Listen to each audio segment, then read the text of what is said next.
I could smell the funeral flowers before I saw them. The wind pushed their sour sweetness through my car window and into my lungs, flooding me with memories I couldn't quite drown. I sat parked half a block from St. Mary's, hands squeezing the steering wheel so tight my knuckles stood out like bone through skin. My sponsor said not to do this. My therapist said it too, with those patient eyes waiting for me to uncoil the guilt. But each second I sat there, watching strangers dressed in black file into a church I'd only entered to cause harm, the compulsion grew, a physical ache behind my ribs. There was no question what waited inside. The dark suits and shielding umbrellas, the tight arms wrapped around Marcy's little brother as he fought the urge to run into the street. The steady stream of casseroles and condolences and careful, practiced sorrow. I never intended to end up here, this living, beating heart of pain I'd helped create. The road that brought me to this moment was paved with nights I can't remember, apologies that never found the right ear, and confessions only spoken in a 12-step basement. I whispered them in that musty room to my sponsor, and he'd say, "You can make amends, but you can't dig up the dead." But now Marcy was gone. The last message she ever sent me is still unread in my phone. My hand trembled as I remembered her laugh, her spilled coffee on my car seat, the way her eyes would flinch when she caught my gaze in the rearview mirror, always wary, always assessing. The funeral was already underway. I could hear organ music, muffled by heavy doors, leaking out onto the gray concrete like a warning. I was supposed to decide now. I was supposed to do the right thing, whatever that meant. I was supposed to know what that even was. Each beat of my heart was a countdown. The urge to run, either inside the church or away from it, was so fierce I ground my teeth until my jaw throbbed. My dog whined in the back seat, sensing the storm inside me. I reached for him, searching for something solid to keep me tethered, but my hand only brushed thin air. Reddit had given me 100 answers. Everyone is entitled to grieve, some wrote insistently. Others cautioned, don't make her family's pain about you. My sponsor, always blunt, reminded me that closure can cost more than I can afford to pay. I turned his words over in my mind, tasting their bitter edge. But closure was all I'd wanted since the accident, since the drinking. Since the night I tried to make things right by telling Marcy the truth, only to wind up breaking more than I could ever fix. Now Marcy's family was inside, flanked by mourners who'd known her without my poison. They had no idea I was here. To them, I was just another car on the street, another neighbor keeping a respectful distance from their raw wound. But I knew. I knew every detail of what I'd done, and every detail threatened to surface now, in my sweaty palms, in the darkness under my fingernails, in the irrepressible urge to confess to the wrong audience. I used to think funerals were only about the dead, a last rite, a collection of eulogies blurred by tears. I'd never considered what it meant for the living people left behind, what it meant for someone like me. The guilt was its own kind of gravity, pinning me to the driver's seat, making the idea of moving, forward or backward, almost impossible. My therapist called it survivor's obligation, some neat phrase with no edges, as though that made it hurt less. I didn't tell her the truth. Sometimes I couldn't even cry, not for Marcy, not for myself. Numbness was safer. Even now, watching pallbearers shift their burden at the steps, I waited for shock to fall over me like a shroud. But it didn't. All I felt was exposed, as if any second now someone might glance out the window, spot my battered old Ford, recognize the ghost lingering in the driver's seat. If I walked into that church now, Marcy's mother would see me. Would she remember my face from the night I'd stumbled down her front walk? Would she recognize the fracture I left in her family? My legs tingled with pins and needles. I wanted to be invisible. I wanted to be outside my body, floating above this moment and far away. A phone buzzed from the passenger seat, a reminder from my sponsor set to go off at the exact time of the service. Do not do this alone. Call me. I didn't pick it up. The last time we talked, he'd leveled his gaze at me across a table slick with coffee and told me not to play the martyr. Show up for the living, he said, not the dead. I wanted to argue, but my brain felt full of static. If I left, would that be cowardice? If I went inside, would it be selfish? My throat burned with the need to shout, to beg forgiveness even from strangers, as if they could hand me absolution just for showing my face. A burst of laughter split the air behind my car. Two kids, too young to understand death, chased a ball in the gutter, their parents oblivious. I flinched as if I'd been caught, as if simply being here was a violation. I'd meant to come for answers. I'd meant to come for Marcy. But all I felt was the weight of eyes that weren't even looking at me. The vision of Marcy's face, bright and softened with forgiveness I'd never earned, was a trick my mind played on repeat. I thought about slipping in during the last hymn, standing at the back, not drawing attention. I thought about whispering an apology to her coffin, useless and self-serving, then ducking out before anyone noticed. But already my body was turning traitor. My skin prickled with sweat. Old cravings twitched in my hands, the ghost memory of a bottle cold against my lips.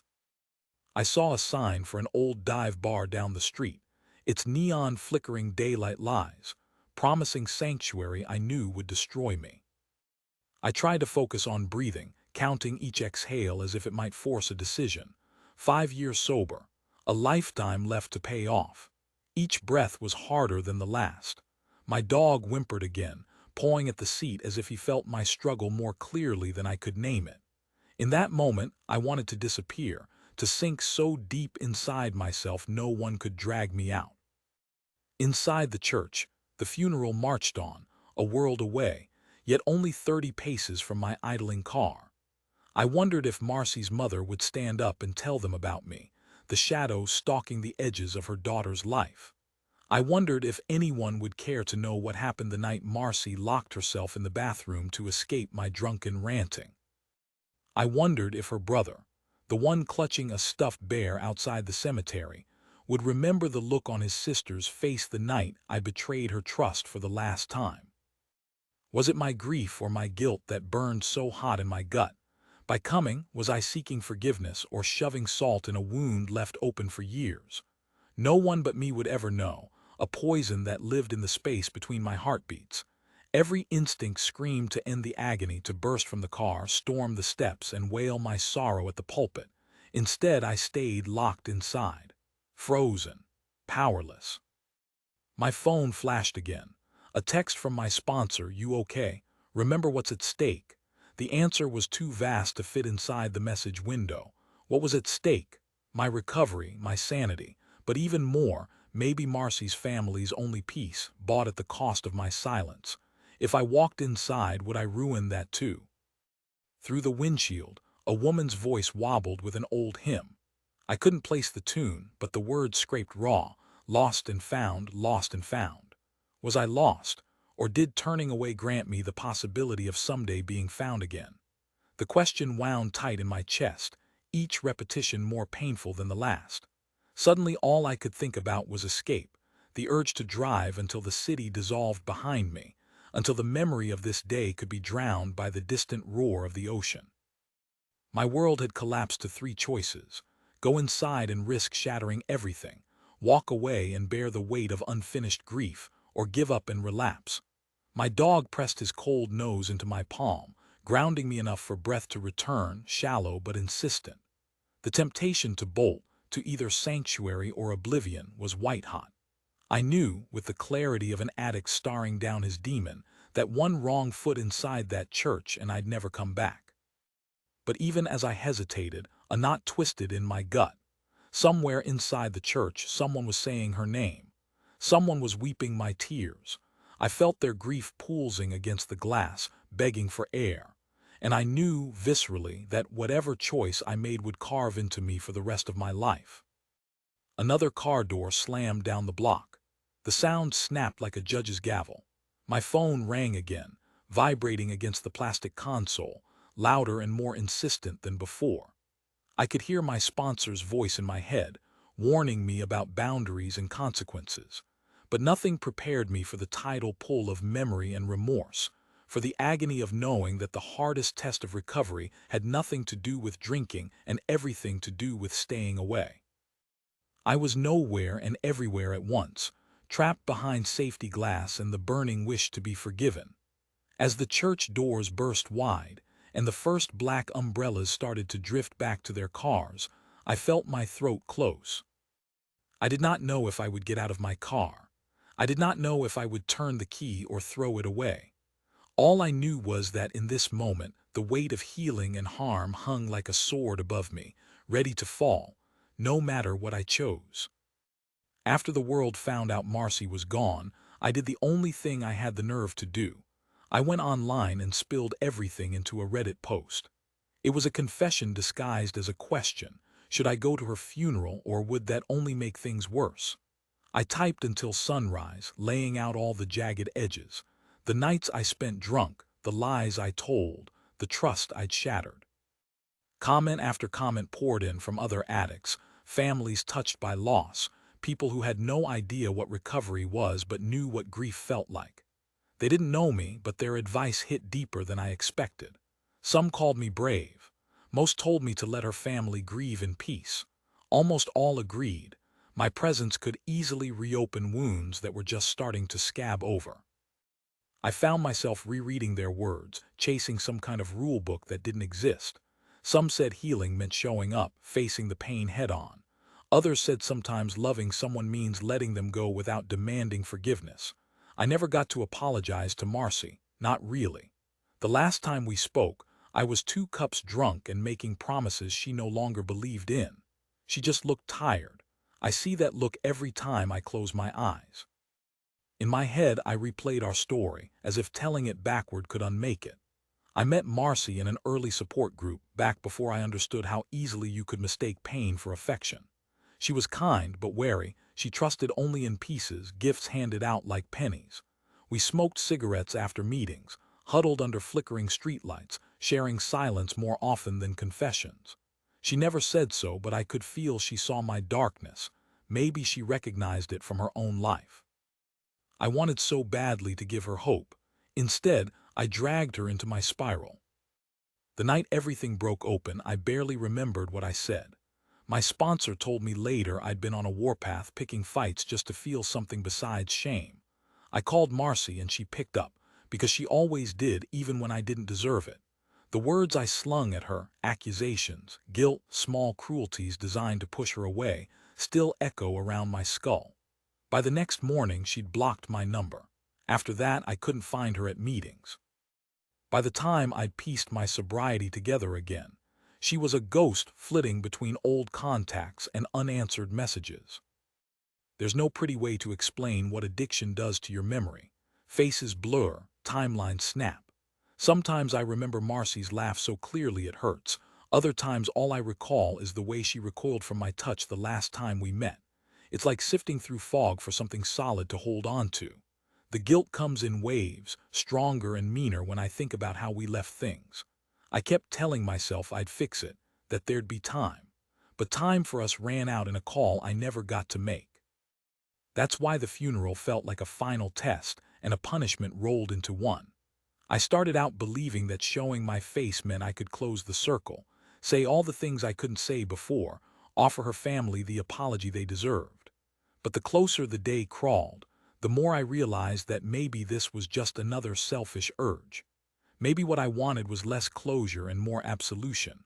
One last chance to say I'm sorry and hear someone, anyone, say it's enough.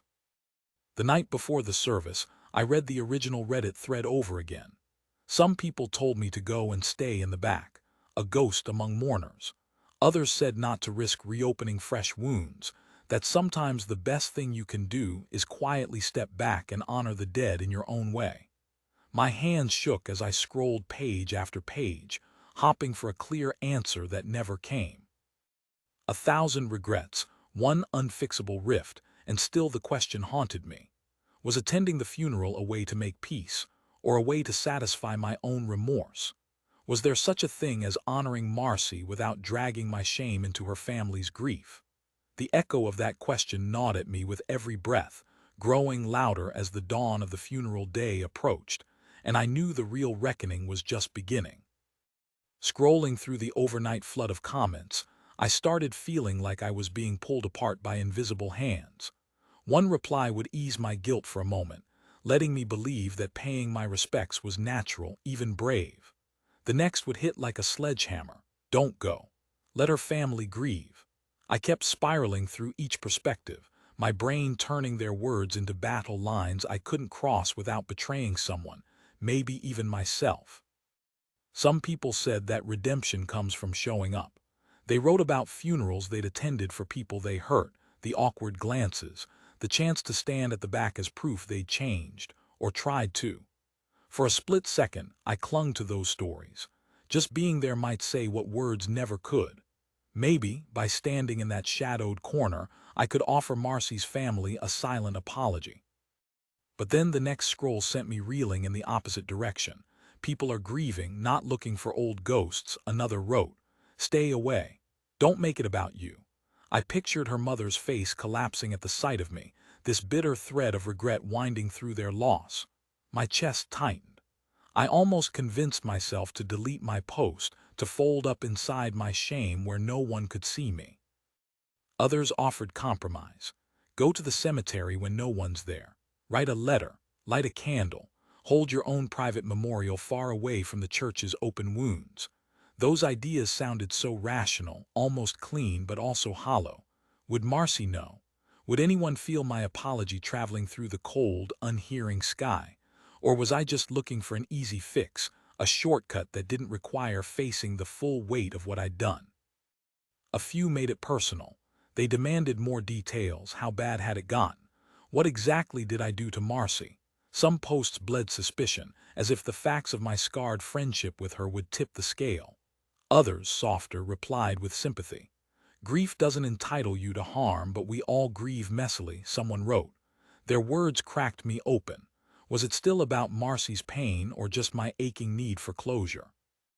The hours before sunrise blurred into one panicked monologue, my brain pinging with every harsh or hopeful reply. I could almost hear my sponsor's voice in the cacophony, sharp, protective, echoing the warnings I knew were true.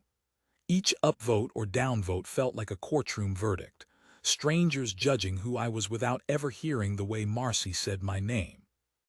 Ultimately, nobody could see how many times I hovered over the keyboard, ready to admit that I kept checking the address for when the service started, or that I was more scared of seeing her family than I'd ever been facing sobriety itself. Even now, I couldn't keep myself from looking for the one comment that would let me off the hook, a verdict clean and final. Instead, I found only more evidence that guilt and grief don't have rules. I mean, what if just showing up, just seeing Marcy or her family or the friends who remembered the better parts of her, sent me spiraling back into the old cravings that nearly killed me? Someone reminded me pointedly, recovery before anything else. If you relapse, you hurt everyone. I tried to tell myself that was practical advice, but it felt like a commandment I wanted to break. But the idea of not going felt like a coward's move. If I skipped town, if I hid behind a screen and typed out my sadness but never faced the mess I'd made, would I be proving I'd learned nothing?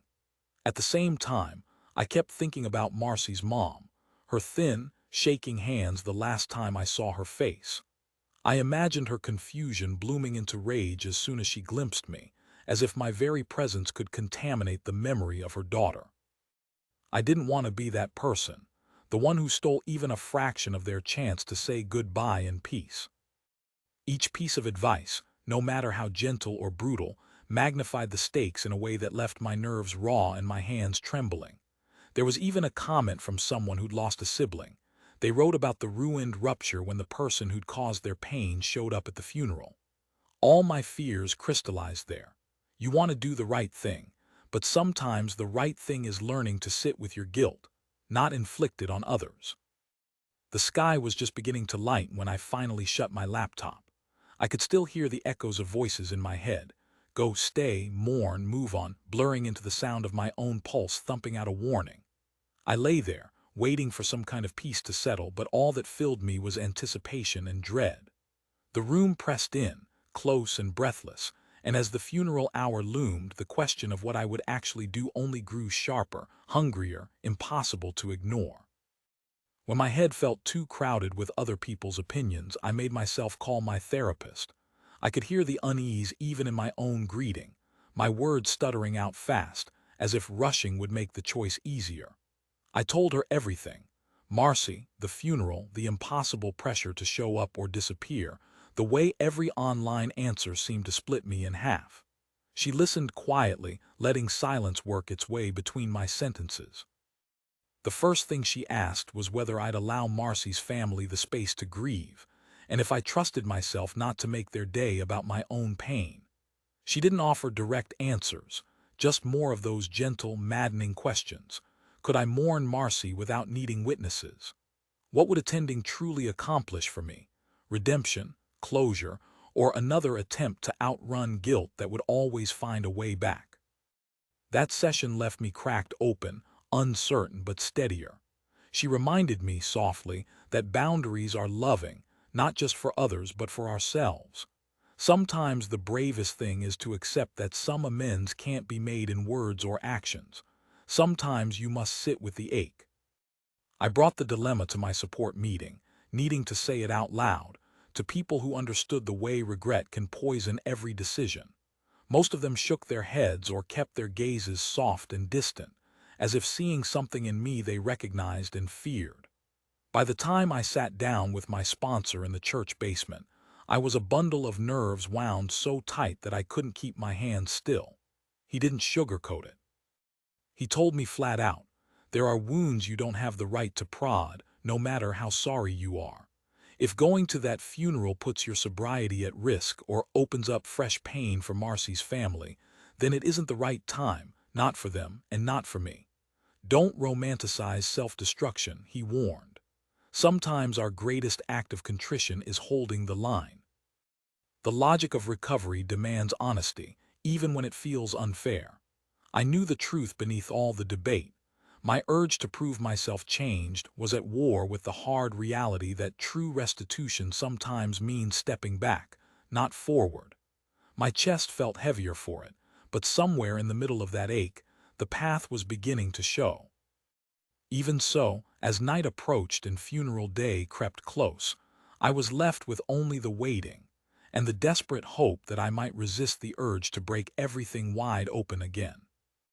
My sponsor met me at our usual spot, a faded diner with cracked vinyl seats, fingers drumming on a chipped coffee mug.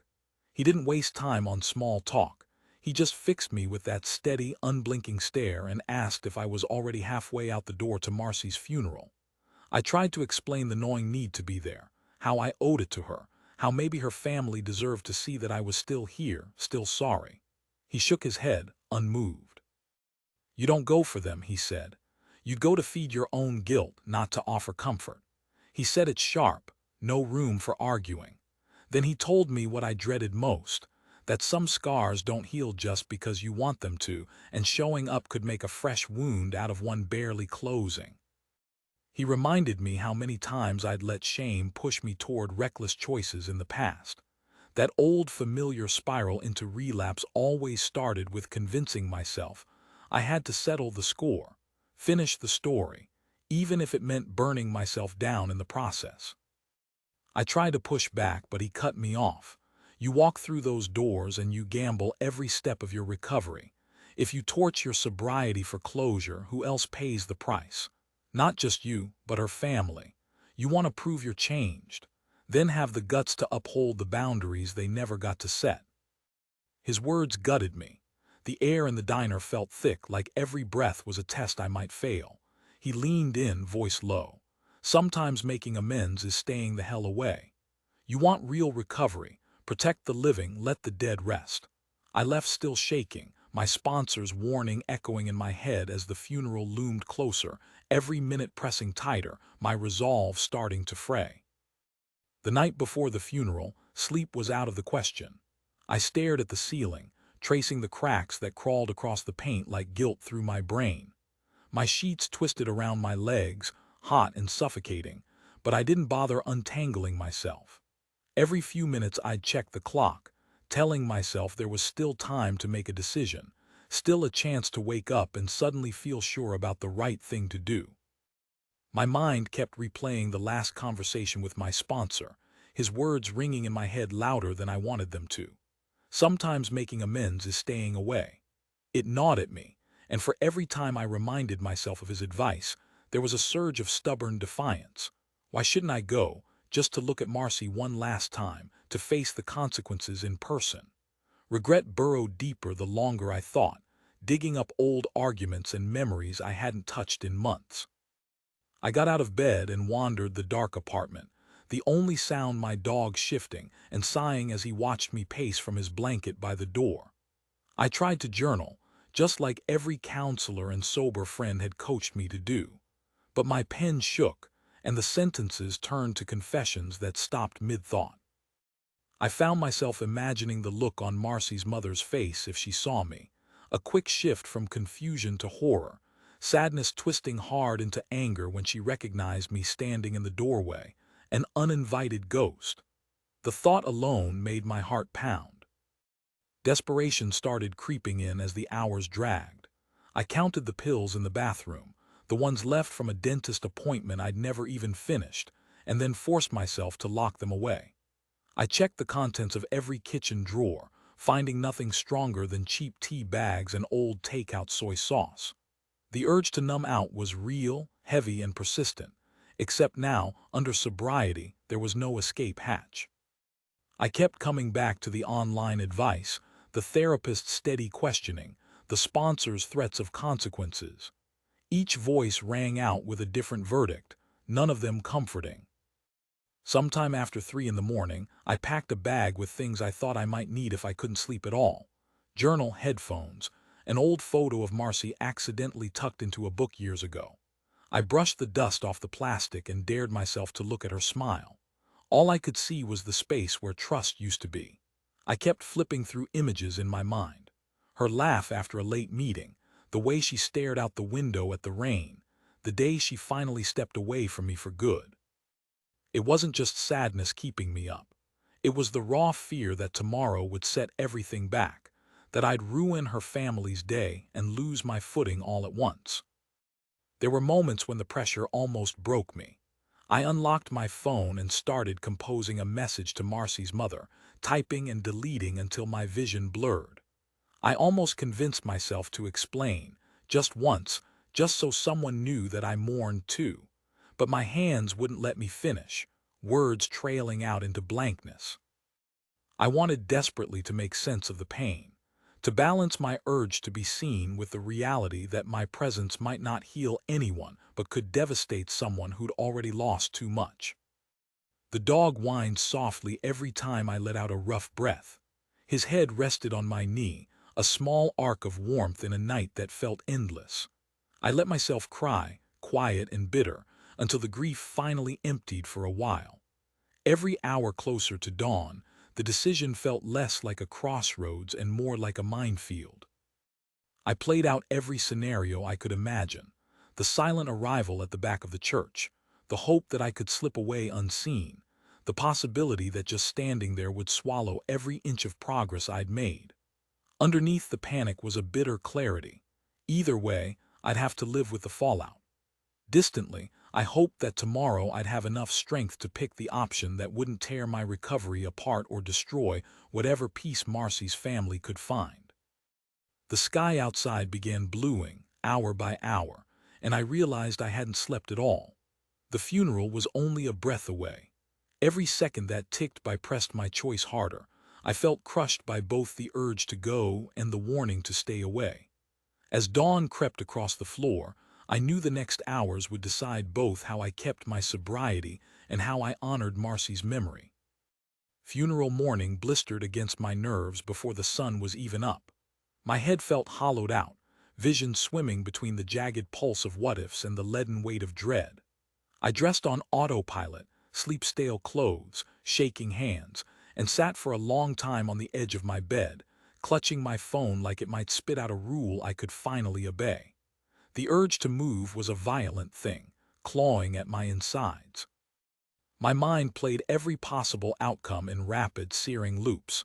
The drive to the church, the image of Marcy's family turning in slow motion, mouths folding in grief or anger, me at the back of the room fighting to breathe, eyes burning with tears I had no right to claim. I paced the apartment while my dog trailed behind, confusion wagging through his nervous tail. Each step felt like a test. I trashed and rehashed the sponsor's warning, If you torch your sobriety for closure, who else pays?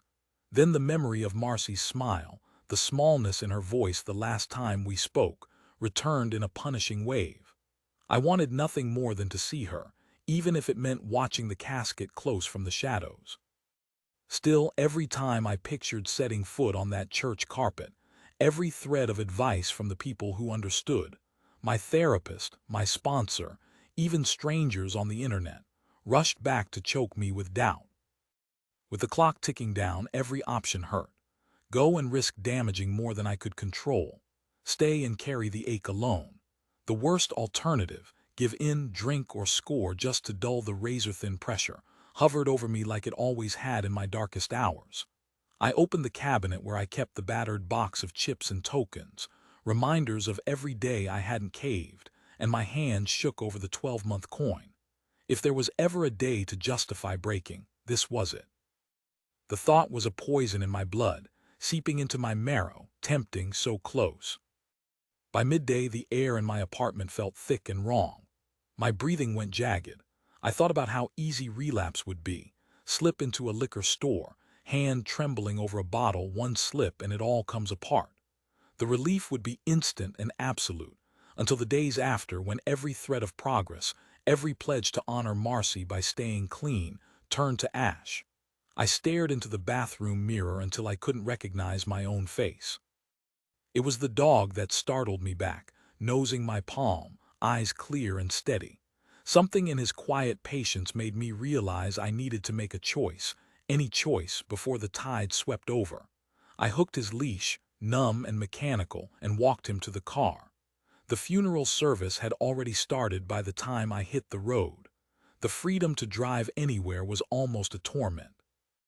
I caught sight of myself in the rearview mirror, face pale and eyes rimmed red, and in that fragile reflection saw the stark boundary between keeping faith and shattering it. At the last intersection before the church, I pulled the wheel hard and turned away. The urge to go back nearly crippled me. My body ached to see it through, to at least park and witness some small slice of farewell.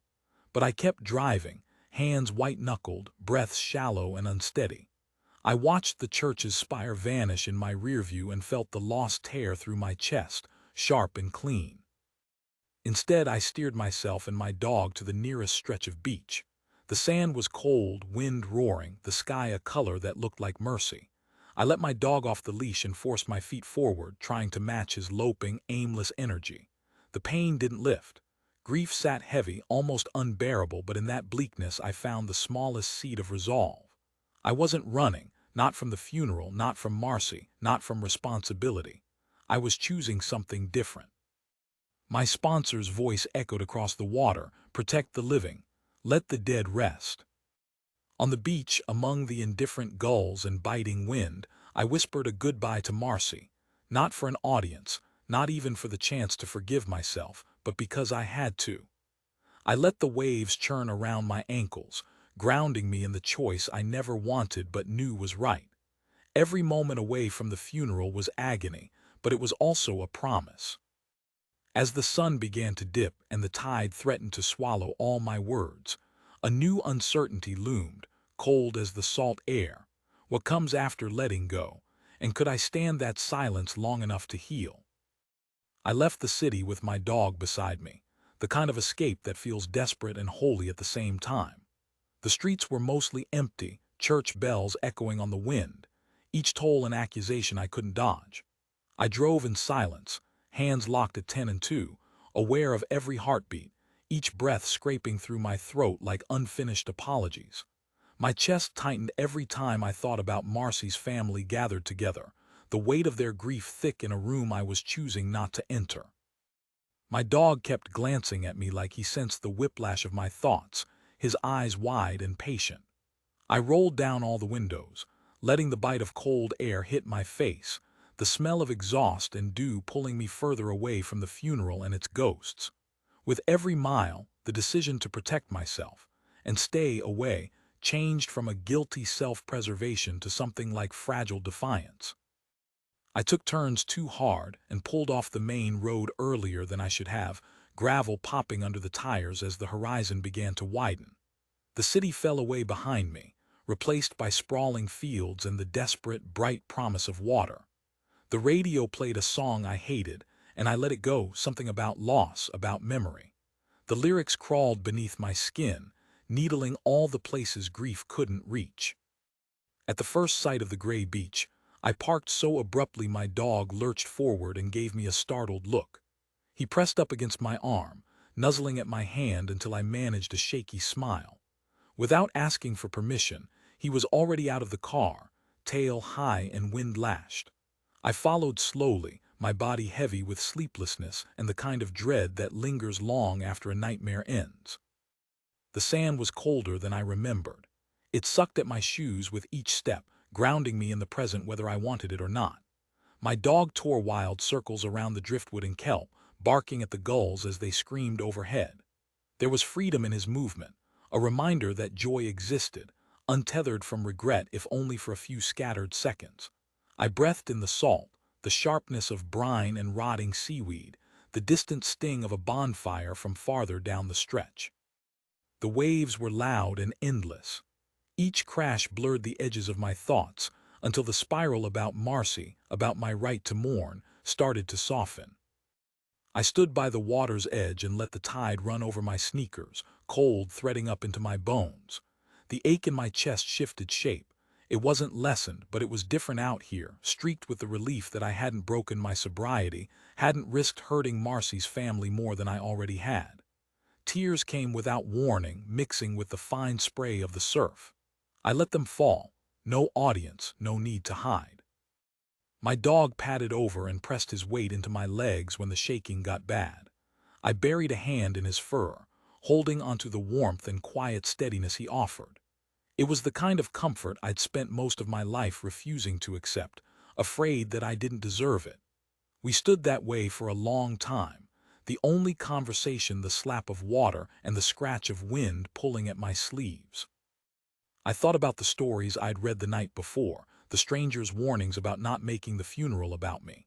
Standing there, I realized I was finally obeying them, not out of fear and not to prove anything, but because it was the cleanest act I could find. I whispered Marcy's name, then said goodbye, apologizing to the empty space the way I'd wanted to in that crowded church. The sea swallowed my words. Maybe that was enough. Maybe it was all that was left to do. My dog nosed at my pockets until I found the treat I'd stashed for him, his eyes shining up at mine with expectation.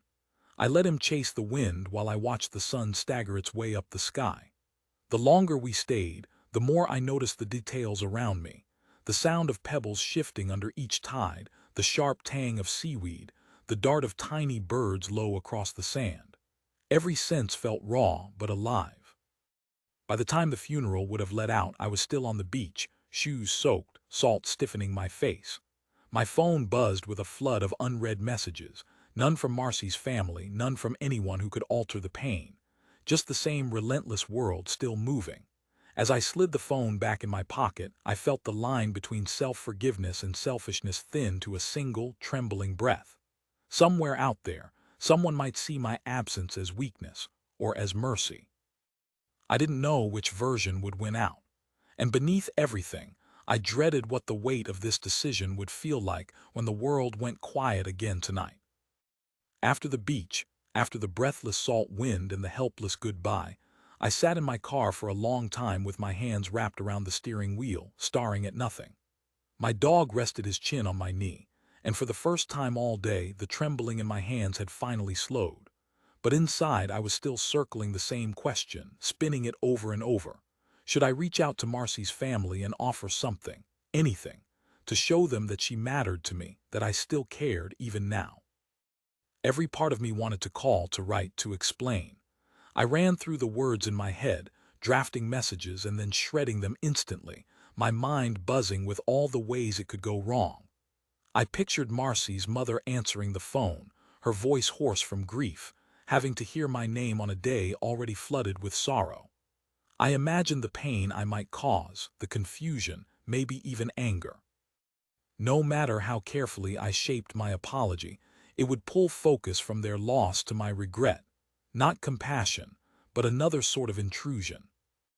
In the silence of the car, I remembered my therapist's words, The reminder that boundaries are a kind of respect, that some hurts are not mine to soothe, that sometimes the kindest act is to grieve separately so that others can find their own way forward uninterrupted. My sponsor's warning still rang in my ears. 2. Making amends doesn't mean dragging old wounds back into the light. If my sobriety depended on validation from the family, then it wasn't secure at all. I let myself cry again, not for Marcy or even her family, but for the realization that true healing meant giving up any chance to rewrite the ending. I couldn't make myself the hero of this story by explaining or fixing anything. I had to let the distance stand, let the absence speak for itself. I drove home with the window cracked, the wind cold, feeling the first uneasy threads of acceptance knit themselves through the ache.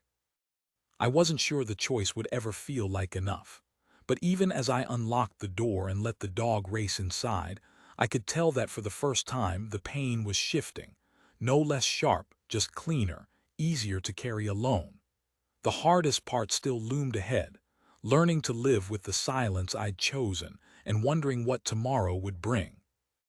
When I finally got the nerve to check Reddit after everything, my fingers hovered over the screen, half expecting to find nothing but scorn, or worse, silence. But the post I'd made days earlier, spilling my hesitation and guilt for thousands of strangers, had exploded. The thread was crawling with opinions, confessions, questions, dozens of strangers wrestling the same dilemma from every possible angle. Somehow, being in that digital crowd felt even more exposing than standing alone at the water's edge. The responses came in a tidal wave, paragraphs long and pithy one-liners, gut-punch stories and dry, practical advice. Some carried the heavy weight of experience, others the sharp edge of judgment or the gentleness of unexpected compassion. The most upvoted reply was from someone who claimed 12 years of sobriety. Sitting with discomfort is the bravest thing you can do. Showing up at that funeral isn't bravery, it's self-punishment in disguise. You did the right thing by staying away, even if it hurts. That meant something, coming from someone on the same long, hungry road. I read that comment twice, then 3 times, letting it settle. Dozens replied underneath, some echoing the sentiment. They talked about boundaries, how sometimes the most respectful choice is to allow the grieving their space, even when it leaves your own ache unsoothed. They reminded me, stern and gentle, that recovery doesn't guarantee amends on my timeline. Sometimes it just asks for discipline and humility. Next came the flood of personal stories. User after user described the funerals they'd attended, the ones they probably shouldn't have. Some told of being physically removed, left to sob on the curb, still dressed in black. Others described the discomfort that lingered for years after showing their face. Pain spread like smoke through already fragile rooms. You think you'll get closure, one wrote, but all you get is fresh guilt when you see the pain on someone's face. Stay home, light a candle, let them grieve without your ghost adding weight. But there were also the voices of dissent, pointed and raw. A few accused me of cowardice, of shirking the hard work of real atonement. If you really cared, you'd show your face, someone fired off. Let them see the person behind their pain, that's how you own your side. Their words stung, familiar as an old bruise. I couldn't stop myself from reading the angry replies piling up beneath. The arguments broke out in branching threads, strangers debating the line between selfishness and self-preservation, the limits of forgiveness, the boundaries of public grief. A handful of people took a pragmatic route, fighting for balance. One recommended anonymous gestures, send flowers, leave a card, never sign your name, a way to pay respect without intruding. Another outlined the typical grieving process, dropped in a checklist: what helps, what hurts, what families secretly wish people would never do. They all circled the same point of confusion and caution, the one I felt in my bones. Then came the empathy. People wrote about their own losses.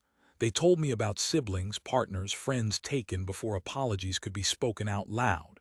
They described being on both sides of tragedy, sometimes the wrongdoer, sometimes left behind, and gave the kind of comfort that was both rough and necessary. It's not about being forgiven, someone typed. It's about not making someone else's worst day any harder. Sometimes that's love. One response stayed with me long after I'd closed the app and tried to sleep. It was a message from a woman named Grace who said she was a grief counselor. She wrote, "You want to honor her. Don't make her funeral your finish line. Grief is not a performance. Show your respect by carrying her memory forward honestly, living better instead of begging for closure she can't give." Threaded throughout the saber-rattling and unexpected kindness was a real, buzzing tension. I realized I wasn't the only one tangled up in the question of how, or if, we earn forgiveness. For every poster siding with hard boundaries, another urged total transparency. A few, raw in their pain, just pleaded for me to remember Marcy as a person and not a wound to be dressed in public. By halfway down the page, I understood the community wasn't united, but their voices painted a mosaic of moral anxiety. The spectrum of responses revealed there was no clear way out, just layers of cost, some immediate, others buried deeper, seeds that might sprout guilt or relief years down the road. Several commented with practical tools, offering links to meditations, inventories, grief resources, reminders to eat something today, take your meds, walk your dog. One told me to read over my sponsor's advice again and again until I knew it by heart. Sometimes not showing up is the only way not to take up space that isn't yours. Others, sometimes with surprising tenderness, reminded me that growth doesn't need to be witnessed to be real. Late into the night, I found myself reading and rereading, my own reply forming and dissolving, the urge to justify, to explain, to reach out. Not so different from what I'd wanted to do with Marcy's family. But each time I'd start to type, I'd see a new comment, some approving my restraint, some demanding I rethink everything. And it became clear. This wasn't a test with a single right answer, just a record of people wrestling with damage, guilt, and hope, each in their own way. Eventually, I posted a thank you, my fingers heavy on the keys. I wrote I didn't go. I chose not to contact the family. I was torn up about it, but I kept my sobriety and gave Marcy's family their day in peace. It wasn't brave, just hard. And then maybe out of habit or as a lingering need for validation, I included, "I hope it was the right thing." Replies came within minutes, some praising my choice, others warning recovery never gets simple, a few still grinding at the moral edge. It was strangely comforting to know that my struggle had become a sounding board, a place for others to echo their own stories, their own versions of regret and restraint. Some people DM'd me confessions they wouldn't post publicly. They told me of funerals missed and never forgotten, apologies left unsaid for decades. A few admitted they still found themselves torn up by guilt on quiet nights, but that the real forgiveness sometimes arrives quietly, not as a gift, but as a byproduct, evidence that you learned, even if nobody claps for it. By dawn, I'd stopped looking for consensus. Instead, I sat and let it all swirl through me, the advice and the warnings, the empathy and the judgment, the whole community, anonymous and overwhelming, pressing in close and then receding. My phone glowed with new replies, comments stacking higher even as the need to check them began to subside. I knew now that Marcy's story and my own wouldn't be settled in an online chorus. If there was comfort in any of it, it was in the recognition that none of us can undo what's been done. Recovery, forgiveness, grief, all of it is mess, silent, ongoing. Sometimes all you can do is hold the boundary, carry the weight, and try to make peace with the aftershocks. I logged off, turned my phone face down, and sat for a long time in the shimmering quiet, knowing the days ahead would bring the real test. How to shape a decent life with grief as a permanent companion, and whether peace would ever feel as real as regret. In the days that followed, my world became strangely quiet. The air in my apartment felt thinner, as if even the echo of Marcy's name could shatter the small, hard-earned calm I'd found. The threads of routine, feeds for my dog, morning coffee, the scatter of old recovery medallions on the counter, anchored me, but nothing filled the gap left by the decision I'd made. I lay awake some nights, turning over each stage all over again. The night before the funeral, the the drive to the beach, the cold brine on my skin, and the hundreds of comments from strangers reaching out with their own raw, complicated truths.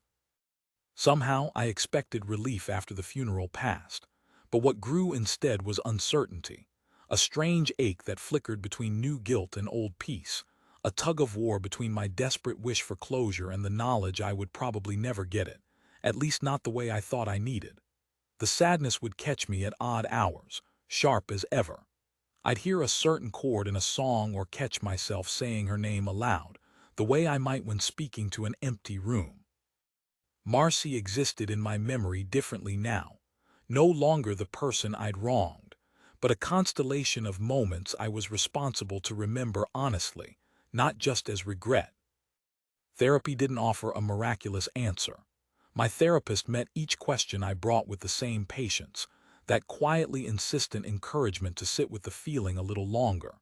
We talked about boundaries again, the decision not to reach out, the act of holding grief at arm's length so others could heal. He reminded me that even compassionate choices can leave you feeling empty, that being torn is not a failure of character, but a sign I'm actually grappling with what matters. Meetings became both harder and more important. I spoke less than usual, not trusting my voice to hold steady. But every time someone mentioned a loss they couldn't make right or boundary they wished they'd honored, I nodded along, finally understanding the loneliness sewn into recovery. My sponsor clapped me on the back after one of those meetings, his approval unspoken and more meaningful for it.